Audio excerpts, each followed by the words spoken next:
But so, and then I somehow got, I don't know how this happened. I think it's because a lodger who was at the house I was living in, I moved up to Queen's Park at that point.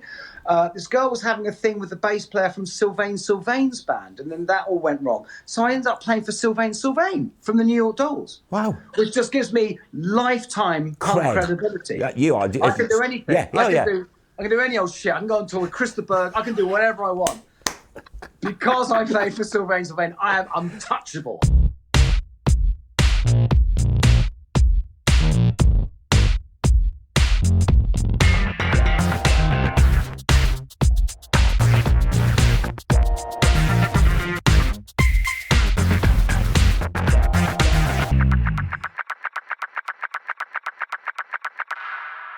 Guy Pratt, thank you so much for talking to us today.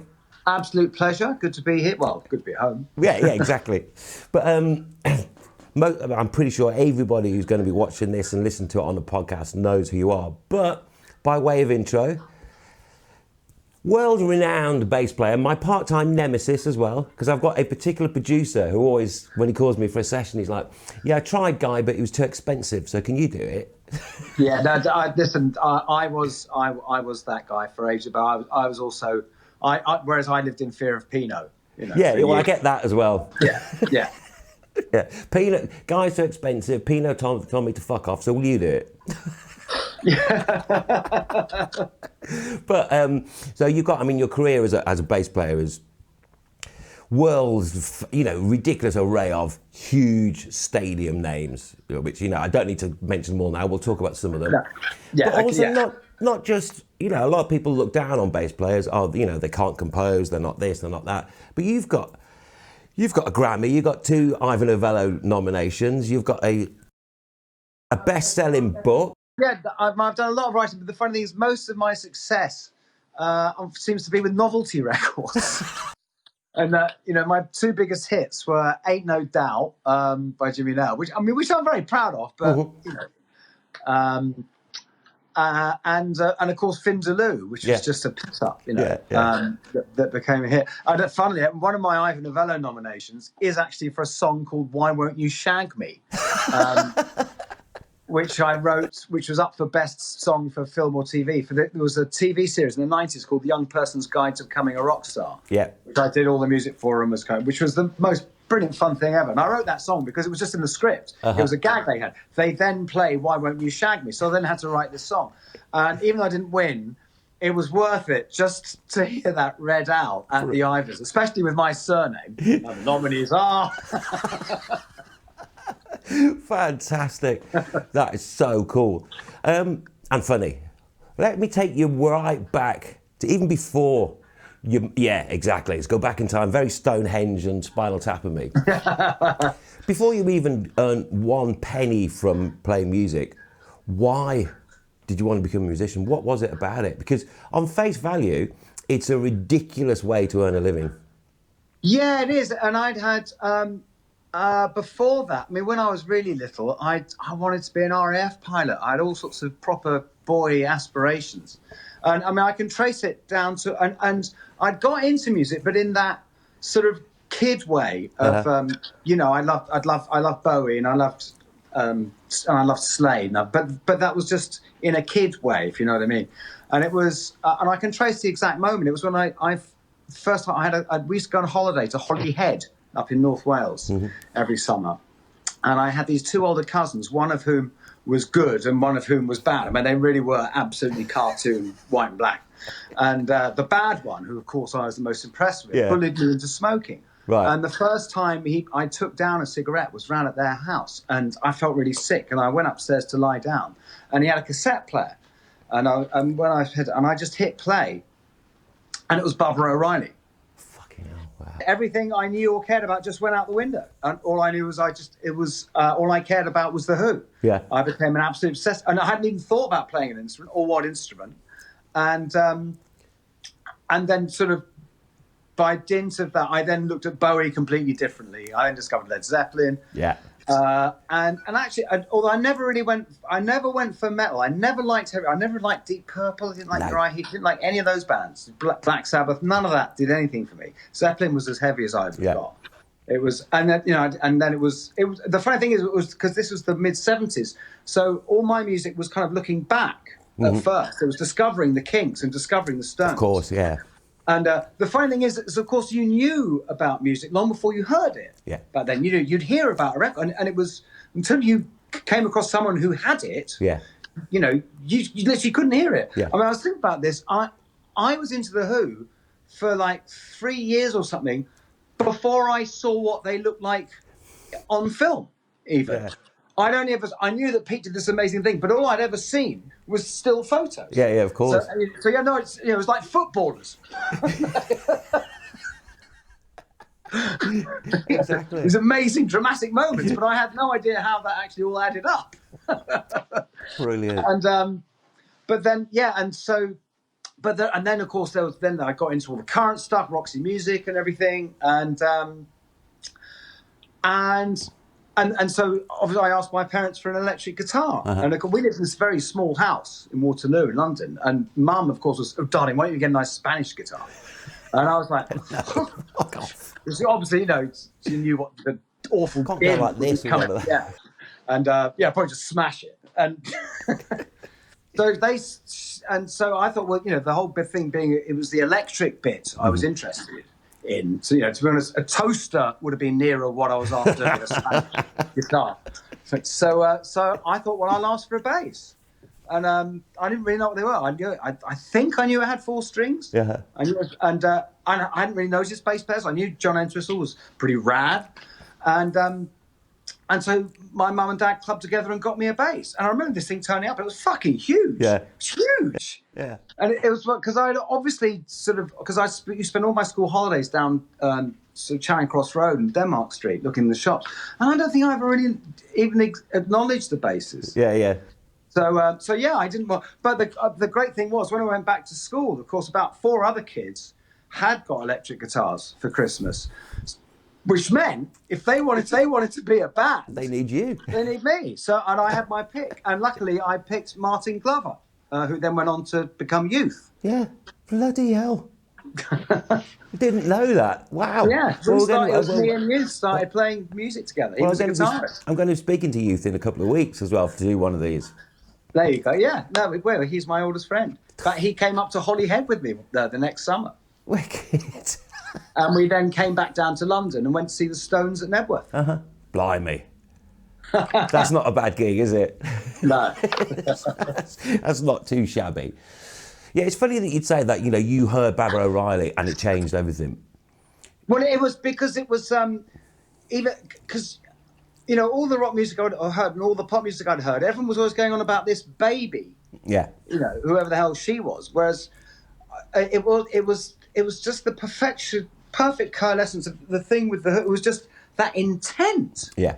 I just never heard anyone mean something that much. Don't even know what they meant. Didn't matter. Yeah, but it was meaningful. It's just this sheer intent. I just thought, I want that. Yeah. I want to be a part of that. It's just that rage. It was amazing. And the funny thing is because of course being a cassette, I got to the end of, I listened to Getting in Tune, and then for some reason I turned it over.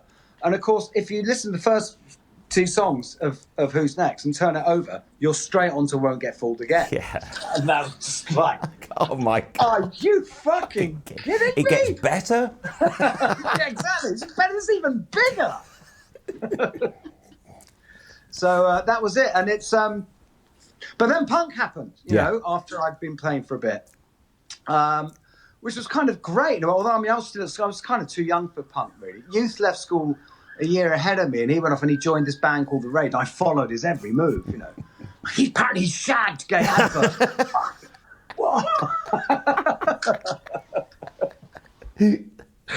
Brilliant.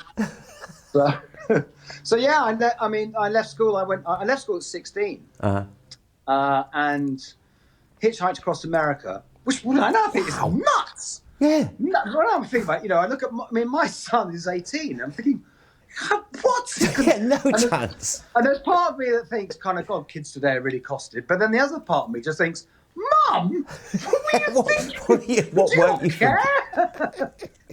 Was she trying to get rid of you? Did she not really like you? Exactly. That's fucking mental. That'd be a great idea. Go on your own across America. Yeah.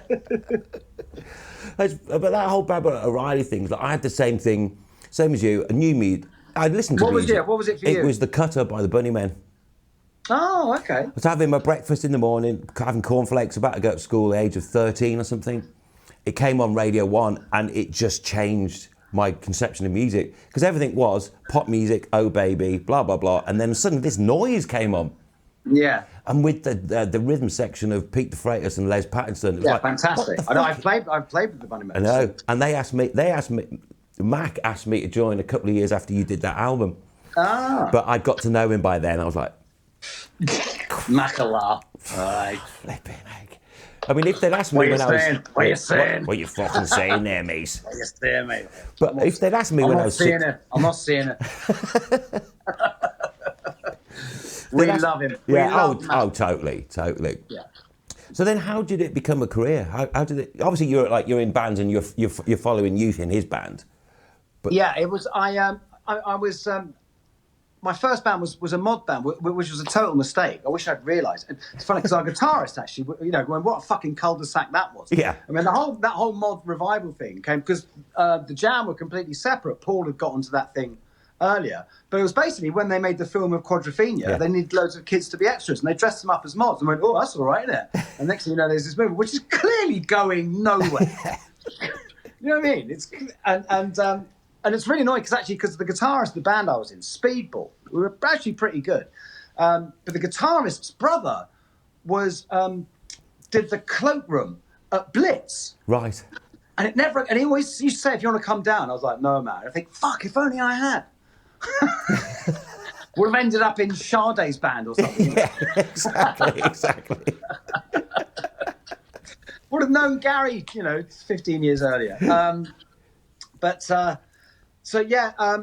then I left home. I lived in squats. It's back when you lived in squats in Notting Hill. You went to Notting Hill and lived in a squat. Yeah. And it's funny because I go back there. My missus lives just up the road from literally 50 yards from the first flat I lived in. Wow. And it just seems mental now. Yeah. And it was, Notting Hill was brilliant. And I just sort of mooched around.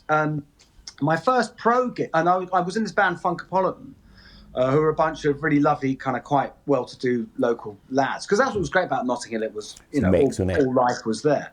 And in fact, the bass player was Tom Dixon, who is Tom Dixon OBE, the great furniture designer. Yeah. But he was and really not a bad bass player. He taught me how to slide harmonics. Right. And so I went on tour with them when he broke his arm. And then I got paid. I got half cash and an Anthony Price suit. And all my mates were going, are you fucking mad? You haven't got any money at all. I was going, no, mate, it's an Anthony Price. Yeah. I still got it. Wicked. I've got my son looks amazing. Shoulders up here. Yeah. And then I somehow got, I don't know how this happened. I think it's because a lodger who was at the house I was living in. I moved up to Queen's Park at that point. This girl was having a thing with the bass player from Sylvain's band, and then that all went wrong. So I ended up playing for Sylvain from the New York Dolls. Wow. Which just gives me lifetime credibility. Yeah, I can do anything. Yeah. I can do any old shit. I can go on tour with Krista Berg. I can do whatever I want. Because I play for Sylvain, I am untouchable. Yeah. I'm bulletproof. Yeah, exactly. Magic. Wow. That was such fun. He was such a lovely guy. Yeah. And that was great. I mean, we used to play a lot of the old New York Dolls songs. I mean, it's fantastic. That's so cool. Yeah. Wow. Amazing. And it was that. And then I basically used to mooch around. All the cool record companies were around Ladbroke Grove, and everyone knew people at the labels, or someone's girlfriend was a receptionist, whatever, and you'd go and hang out. I mean, it's so funny when you think like it used to be with recording studios. You'd go and hang out. Yeah. But if I was doing a session now, so what the fuck's he doing? Yeah, exactly. Totally. I ain't got any wine. And you used to go and hang around the record companies, and the thing was to try and nick promo copies of records to go and sell at the record tape exchange. Yeah. And I used to hang out at Virgin, but there was this guy, Laurie Dunn, really nice Australian A&R guy, and one of his best mates was this Australian manager called Ray Hearn, who managed this band called Icehouse. And because they were so new wave and pretentious, and they couldn't find a bass player in Australia, and they thought, of course, what could be more pretentious than having an English bass player? So Ray called up Laurie, and he just said, "Mate, do you know any sort of cool young bass players?" And he said, "Well, there is one bloke I know, and I could actually really do a getting him the fuck out of my office, clearing out my cupboards." And so somehow I ended up in this band, Icehouse. They'd just been on tour in the UK supporting Simple Minds, in fact. And then suddenly I was in this huge pop group in Australia, band, and that was it. And then it just kind of never stopped from there. From that, we got asked to support Bowie, and when we were doing the Bowie support, we did these German festivals, and Robert Palmer was on the bill, and Robert Palmer spotted me and said, "You should come to the Bahamas and write with him." What? So I did, and I wrote a song with him, which then ended up on the Power Station album. No. And so I had to get smuggled into the Power Station to play this song and be produced by Bernard Edwards. So then when Bernard Edwards produces Robert's album, he goes, "Hey, I like that English kid of yours. Get him over." It's just like, what? And then I go back and do another Icehouse album, which is produced by Rhett Davis. Right. Because Ivor used to try and rip off Bryan Ferry so much. And then every time Ivor goes to the loo, Rhett's going, "Listen, guy, you'd be perfect for Bryan." I'm like, what? So then I'm playing for Bryan Ferry. And then I'm playing for Bryan Ferry, and then David Gilmour comes down to play on something. And I'm already playing in a band with someone else he produces, the Dream Academy. Yeah. And then suddenly I'm in Pink Floyd. It's like, what the fuck, man? That's amazing. Isn't it amazing that sort of, I don't know, it's all those connections of like dominoes. And if you just think, well, if I hadn't done that or hung out at Virgin, then... Exactly. Well, and there's also all the things that, and there are things that I missed out. I mean, I remember missing out on playing on Mick Jagger's first solo album. But then you realise, but that wouldn't have gone anywhere. That's fine. Do you know what I mean? Yeah. He's going to go back to that other band, isn't he, eventually? Yeah. I did actually once hear, because when Bill Wyman left the Stones, that was when I was kind of at the height of, that was my imperial phase. You were the empire. It was when I'd just come back from LA doing Madonna and Robbie Robertson and everything. And the Stones were looking for a bass player. And finally, Jane Sen, Floyd's press girl, was working for the Stones then. And I was thinking, well, it must be on the list somewhere. And then nothing. And I thought, so I know, and obviously I was a very arrogant cock at the time, obviously. And I said, I bumped into Jane at something, and I said, "Jane, did my name not come up at all?" She said, "Oh, no, absolutely. It absolutely came up." And this is one of the best backhanded compliments I've ever had. So, but they're looking for someone with absolutely no personality.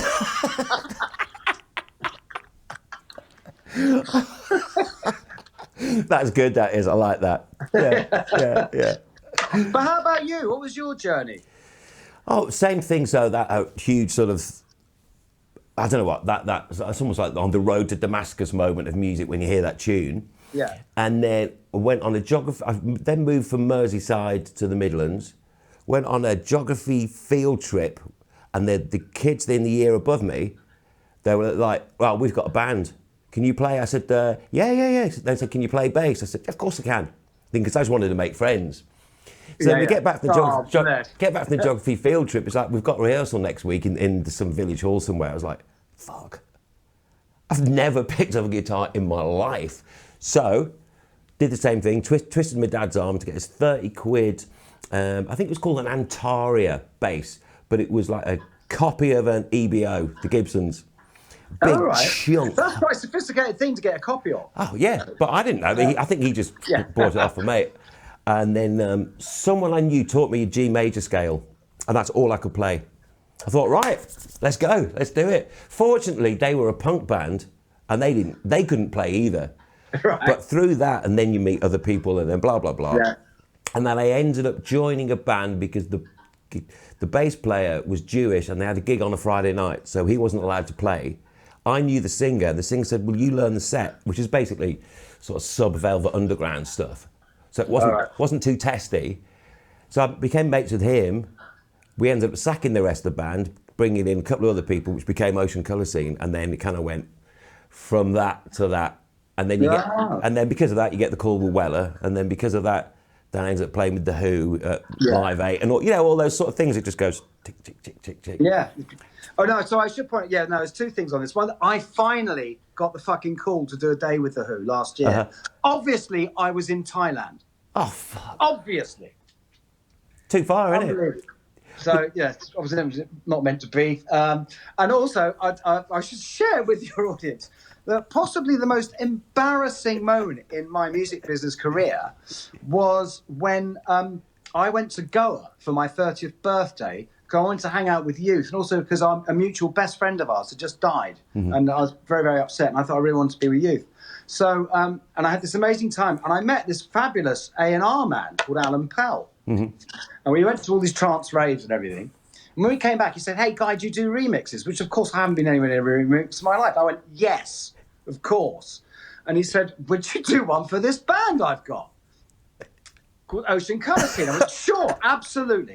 And he said, "I just thought you should, I said, "Well, what sort of thing are you after?" He said, "Well, like, where we just were, all the stuff from India." What he meant was Goa trance. What I thought he meant was fucking Indian music. So I went and did this remix with sitars and tablets. I know. I remember it. And I'm still to this day, actually, this is quite good to get it out. This is quite good. And it is so embarrassing. It wasn't about remix. Admittedly, it was done on David Gilmour's houseboat by the legendary fucking Andy Jackson engineering.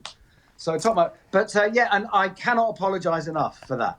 I was just telling my wife Ruth the story about it, because she said, "Who are you talking to today?" So I said I might try and bring it up if it doesn't get brought up. This awful mix that Guy did. It's so bad. But in his defence, I knew he'd just got back from Goa. 2, the song was an utter pile of shit.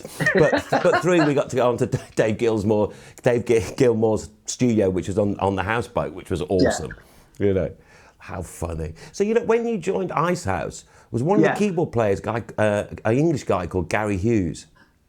No, he came later. Yes. Tall, skinny bloke. Well, he lives down the road from me. And right. He lives in Monmouth, and he's a crazy synth collector. I went to his studio to interview him. It's like, oh my! And he's got one. I think he's got one of the synths that Vangelis used on Blade Runner or something. It's just like, fucking hell. Oh, has he? And no, bless him. No, he was a lovely guy. He met a girl on tour, in fact, and then disappeared. And I don't know if they got married or if they're still together. Right. And he basically sort of ran off to Thailand. But I do remember actually, I because I had a deal after my first that I could get basically cost price and price suits, and I bought one I didn't really like, and I managed to flog it to him. And to be fair, he looked great in it, much better than I did. Oh, that's nice. We'll send him my best. Yeah, we'll do. Yeah. So by now, okay, you're firmly established. Obviously, all these dominoes have gone. Dun, dun, dun, dun, dun.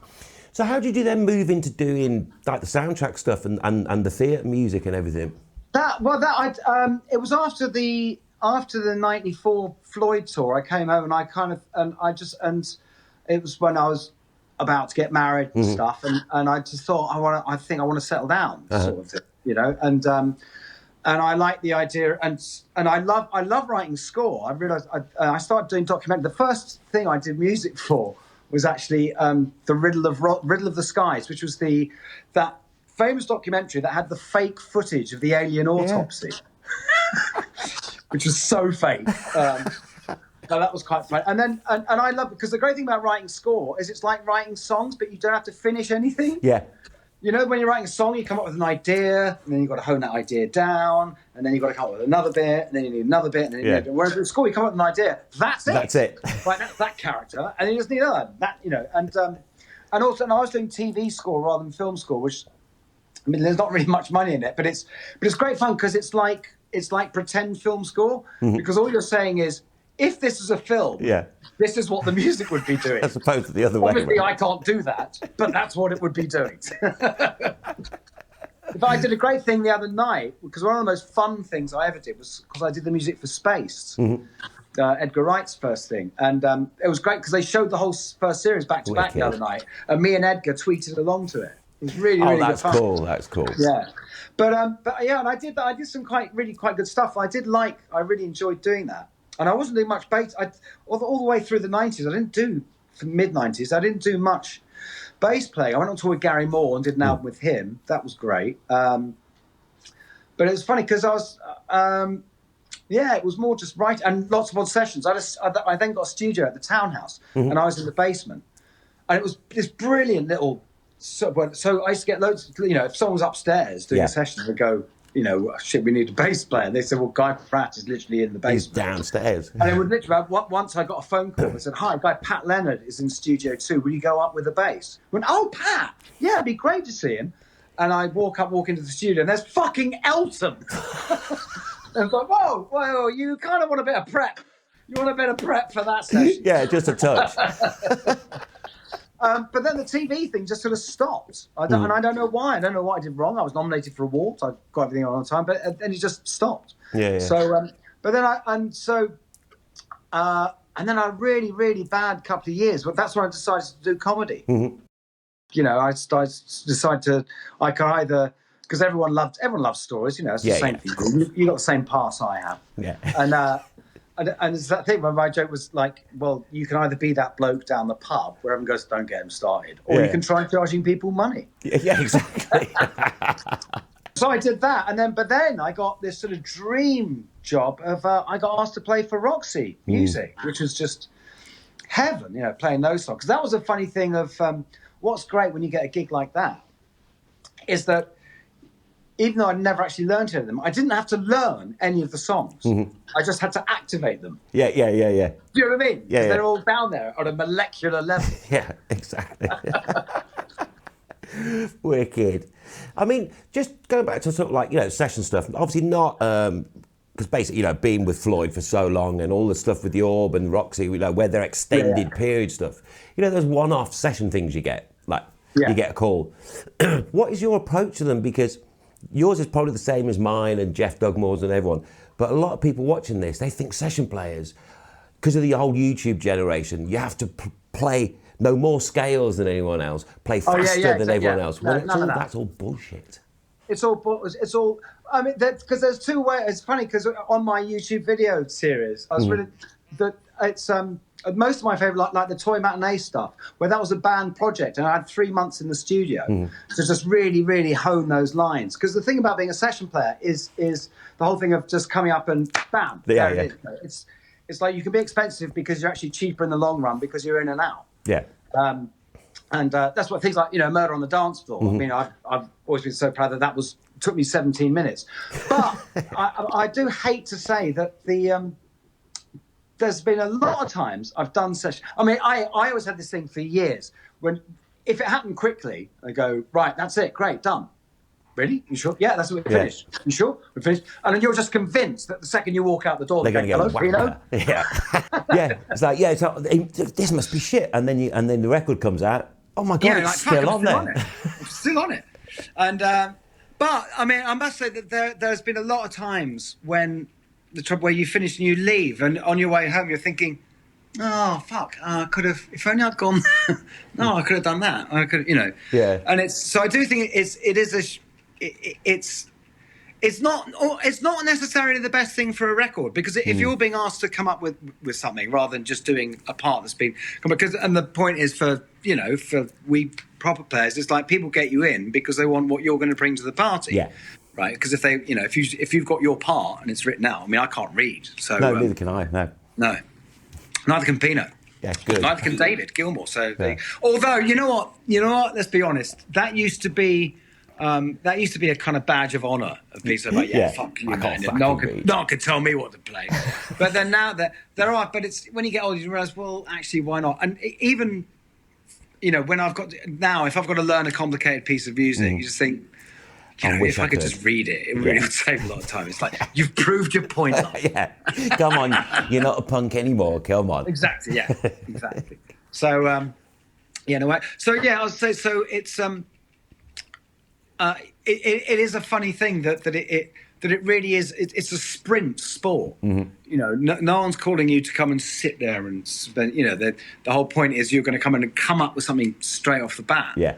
So, I mean, it's quite funny when I occasionally do stuff for Trevor Horn, which I love doing, and it's lovely to go in, and I'll spend all afternoon working on a bass track, and you think, oh, that's great, and you realise that I'm actually the sixth guy that's been in, and there's going to be 5 more, and it's at some point they're going to choose out of the 12 of us. Yeah. Might be me. Damn. Yeah. Oh dear. So just going back to the sort of when you decided, right, okay, there's not much coming in, I'm going to do this one-man show thing. Yeah. I mean, okay, a lifetime on stage, same here, being the bass player, maybe a bit of vocals here and there, but definitely not at the front. No, absolutely. The whole thing, the guy where you've got to fuck up really badly before anyone even knows you're there. Yeah, exactly. Yes, it is. Well, I know it is a funny thing. It was a completely. It is so different. But the great thing with, I mean, that it's kind of more rewarding in a way because I don't know. Every time I go on stage, I don't know what's going to happen. I don't, and a laugh is so immediate. You don't have to wait till the end of the song. It's right there, and it is the most satisfying thing, in the world. And it's but it all lives and dies with you. And but it's also very. I mean, I can't do it now. I quit drinking. About a year back, and a couple of years back, when I just sort of struggled with it, and now I've been off for quite a while. And the funny thing is, that's fine for music. That's absolutely fine. Yeah. But it's so tied in with my stand-up. I had this thing. I'm sure I don't by now, but I had this thing that I needed a couple of glasses to get on stage, and then I drink through the show, and then you send me all these stories about this guy who gets drunk and gets smashed and does all this stuff, and then afterwards everyone wants to have a drink with the guy who talks about getting smashed, and so it's just kind of hopeless. And the worst, so I can't do it at the moment. I've got to find another way into it, which I'm sure everyone does. I mean, I think I think comedians are probably the only sort of group of society that have a higher rate of alcoholism than musicians. God, poor buggers. I mean, the worst one I had, one of the first, when I just started doing stand-up, was that I then went on tour with David Gilmour, and the first show of the tour was his 60th birthday party at Porchester Hall. And David said, actually, Guy, would you go and do like 10 minutes comedy before I come on? I went, yeah, that's great. Fuck, no, I need to be pissed for that, but then not pissed for when I play with David. The funniest thing with that actually was, so I did this 10 minutes about David. After we played, Nick Mason came up to me and said, Guy, that was so sycophantic, I want to book you for my funeral now. Brilliant. I think that's an amazing line to keep anyway. You can throw that one out any time. That's a keeper, that one. So, I mean, what we're doing in this as well, we're putting links to everything. So we're putting links to Amazon Music. So everyone I've spoken to, for instance, like, I don't know, I was talking to Sterling Campbell last week. Oh, Sterling! Yeah, bless him. Dear Sterling, I got him the gig with Spandau Ballet. Wicked. He never mentioned that. Yeah, no, it was really funny. It was because poor old John Keeble had a heart attack or something, and it was in the middle of a tour. And Gary called me up and he said, "Guy, can you recommend a drummer?" And my first thought was Jed Lynch, and he was out with Peter Gabriel. And then I suddenly thought, oh my god, this could not be more perfect. Sterling, right? Because he's played with Bowie. Yeah. Plus, he's played for Duran, so he'll have all the goss. No, he's a lovely man, Sterling. Fabulous drummer. Oh, top man. I don't know why I mentioned him, actually. Well, I've lost my train of thought. Oh, you were talking about you're doing your links. Yeah, so what it is, as I was talking to him, so it was like, anything we've spoken about, people you played with, any of his own stuff. It's like, put links to it. So, because obviously everyone's lazy these days, so they're watching it on YouTube, there's the link. Absolutely. So with that in mind, this is a tough question as well. I did it to Jeff Dugmore, and he was like, "Oh, for fuck's sake!" And it took him ages to answer. I want you to pick 3 things you've played on that stand out for you for whatever reason. Okay. Could be any reason at all. Anything. Okay. "Stay Close Tonight" by Icehouse.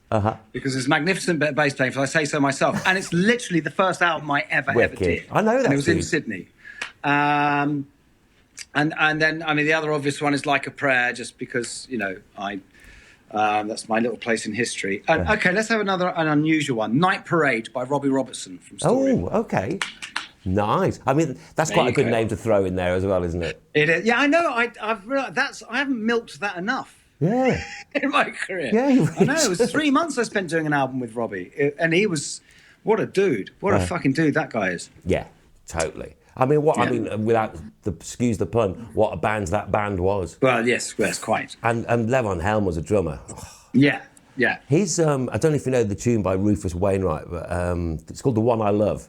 Oh yes. His drumming on that is so perfect. Yeah. In the fact he doesn't keep fucking hitting cymbals all the time. He just waits and waits and waits. And when he eventually hits that crash cymbal, it becomes meaningful. Well, if there's one thing he knows about, it's the wait. Hey! Boom! I'm here all week. Try the reel. Try the fish. Wicked. This has been awesome. Is there anyone you'd like us to talk to? Is there any interview you'd like to watch? Oh, wow, that's a really good one. And then we'll try and get them. Yeah. No, they're all bastards. They're all bastards or dead. I don't know. Yeah, exactly. Have you tried Tony Levin? No. He's a sweetheart. He's a lovely man. He did a very funny thing to me because I sent him a copy of my book years ago, and then he sent me a copy of his book, and it had a lovely inscription on it, and it said, "Hey, Guy, thanks a lot, and don't forget to miss your bit on page 182." I'm like, "Oh, what? Why?" I mentioned to Levin's book. Of course, it's 181 pages long. Brilliant. And you turn to page 182, and he's just written, "And what about that guy Pratt?" Wicked. So I've got a funny story about Tony Levin. I did this thing, it was in 2008, it was going to be a tribute for Mitch Mitchell at Shepherd's Bush Empire. Fortunately, Mitch Mitchell passed away. It was the thing being organised by Zildjian. So it ended up being a tribute for Mitch Mitchell, but featuring the music of Ginger Baker. So, I had to hang... Okay. Yeah, exactly. Okay. But anyway, so I got, Tony Allen's there, Ginger Baker's there, all these luminaries. Right. I'm doing a bit. Tony Levin's doing a bit. Me and Tony are sharing a dressing room. I've gone outside for a fag. He's finished. I still need to go back on stage. I go up. He's walking down the stairs with a guitar case, a bass case. I thought, that's mine. He was like, no, it's not. I said, open it. Open it up. There it was, my 1973 Fender Jazz. We went back upstairs, opened his case up, which has got his pink 5-string in. I was like, no way, mate. Put it back. Obviously, I'm sure it was an honest mistake, but yes. Yeah, I'll try and get in touch with him. Actually, that would be a good one. Yeah, do yeah. Okay, I've got one funny story with him, which is that down in Brighton, there's BIM. There's one of those music schools. Right, I'm not a fan of them myself, but I got a call at really short notice. They do this summer schools, and the summer school things I actually like because that's people they come from all over the world. And there's people who really do want to, and they're of all ages, and so I respect those things a bit more. They said, "Look, Guy, we're doing this summer school, and we're doing a day on the octave pedal, and would you come in?" And the money was really good. And I was like, "Yeah, okay." So I come in, and you walk, and it's one of those kind of because they hadn't announced I was going, so I go in, and everyone's like, "Oh, it's Guy Pratt," and it makes you feel, "Yeah, I'm Guy Pratt," and it's quite nice. And they go, "Right, as we're doing the octave pedal today, as we know, Guy is a very well-known exponent of the octave pedal. Turn to page 6." And I go, "No, here we go, Like a Prayer, Earth Song. Page 6, Sledgehammer, Peter Gabriel." What? What? Hey? But what? All right then. So already my back's up, and I'm sitting there, and they start going through it. And I'm reading the tab as they're playing it. I'm thinking, that note's wrong. That note's wrong. It's really that on that fill where it goes better, but it's a 9. It's a 9. It's not a fuck. They've done it as a minor third. Right. So I'm sure it's and then there's I go, excuse me, sorry, I'm just thinking, I think you've got a note wrong. And they go, "Are you sure?" It's the way we've... And of course, as soon as someone says that to you, you're like, am I? Am I sure? Oh, shit. I don't... And the thing is, it's about lunchtime, so it's quite early in New York. So I emailed Tony Levin. and it's like, "Hi, Tony, it's Guy. Listen, I'm sorry. I'm in this music class thing. But I just want to remember, we're doing Sledgehammer. Bar 8, there's that fill you do at the end. We're in E flat, so I've got that down as an F. They're saying it's an F sharp, which make it minor. Can you just clear this up for me?" And then Tony comes back with "Hi, Guy, lovely to hear from you."